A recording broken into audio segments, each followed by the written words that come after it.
ETV win original సినిమాలను నిర్మిస్తూ తమ ఓటీటీలో రిలీజ్ చేయడమే కాదు, అంతకుముందే థియేటర్లలో కూడా రిలీజ్ చేస్తూ వస్తున్నారు. గతంలో అలా చేసిన లిటిల్ ఆర్ట్స్ బాగా వర్కౌట్ అయింది. ఈ నేపథ్యంలోనే రాజు వెడ్స్ రాంబాయి అనే ఒక సినిమాని కూడా థియేటర్లో రిలీజ్ చేశారు. వేణు ఉడుగుల దర్శకుడిగా విరాట పర్వం, నీది నాది ఒకే కథ లాంటి సినిమాలు చేసి మంచి పేరు సంపాదించాడు. ఆయన ఈ సినిమాని నిర్మించడంతో ఈ సినిమా మీద ఒక్కసారిగా అందరి దృష్టి పడింది. దానికి తోడు వంశీ నందిపాటి సినిమాని థియేటర్లో రిలీజ్ చేస్తూ ఉండడంతో పాటు సినిమా ప్రమోషనల్ కంటెంట్ కాస్త ఇంట్రెస్టింగ్ గా ఉండటంతో సినిమా మీద ఒక్కసారిగా ఫోకస్ పడింది. మరి ఈ సినిమా ఎలా ఉంది? అందరి ఫోకస్ పడిన ఈ సినిమా అందరి అంచనాలను అందుకునేలా ఉందా లేదా అనేది ఇప్పుడు రివ్యూలో చూద్దాం. ఉమ్మడి ఆంధ్రప్రదేశ్లోని తెలంగాణ ప్రాంతంలో జరిగిన నిజమైన కథ ఇది.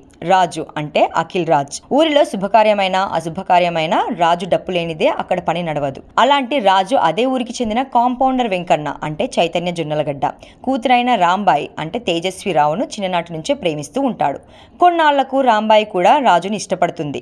వీరిద్దరి ప్రేమ గురించి తెలిసిన వెంకన్న గవర్నమెంట్ ఉద్యోగస్తుడైనా తాను తన కుమార్తెని గవర్నమెంట్ ఉద్యోగస్తుడికి ఇస్తాను తప్ప గతి లేక డప్పు కొట్టేవాడికి ఇవ్వనని తేల్చి చెప్తాడు. అయితే ఒకరంటే ఒకరు ప్రాణంగా ప్రేమించుకున్న రాజు రాంబాయి ఏం చేశారు? వారి ప్రేమ నిలబడిందా లేదా? అసలు రాజు అంటే అసహించుకునే వెంకన్న చివరికి ఏం చేశాడు? రాజు రాంబాయిల కథ చివరికి ఏమైంది అనేది ఈ సినిమా కథ. పరువు హత్యలకు కులం లేదు, మతం లేదు, ప్రాంతం అంతకన్నా లేదు.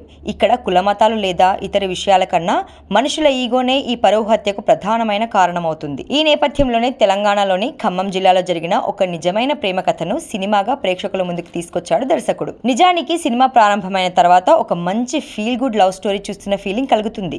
చూడ ముచ్చటైన జంట, ఒక ఫ్రెండ్స్ గ్యాంగ్, సరదాగా సాగిపోయే ప్రేమ సన్నివేశాలు, అక్కడక్కడ మనసును హత్తుకునే పాటలతో సినిమా సాగిపోతూ ఉంటుంది. ఎప్పుడైతే అమ్మాయి ఇంట్లో ప్రేమ గురించి తెలుస్తుందో ఎప్పటిలాగే రొటీన్ సినిమాల లాగానే ఆ తండ్రి హీరోయిన్ మీద చేయి చేసుకోవడం, ప్రేమ కథకు విలన్ గా నిలవడం లాంటివి రొటీన్ అనిపిస్తాయి.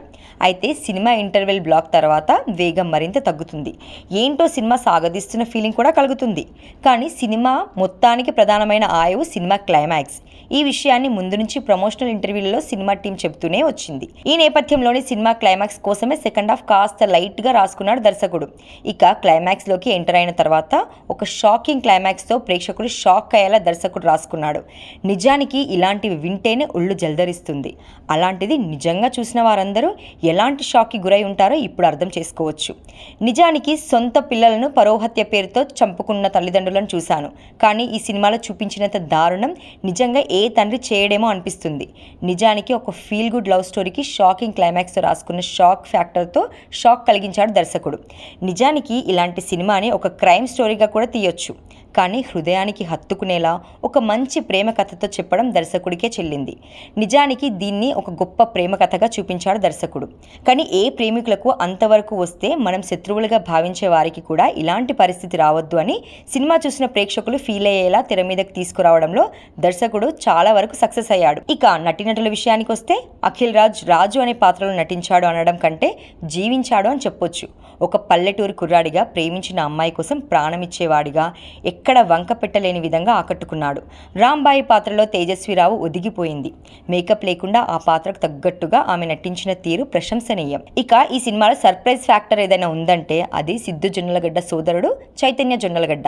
ఇప్పటికే నటుడుగా కొన్ని సినిమాల్లో ఆకట్టుకున్న ఆయన ఈ సినిమాలో మాత్రం టెర్రిఫిక్ పర్ఫార్మెన్స్ ఇచ్చాడు.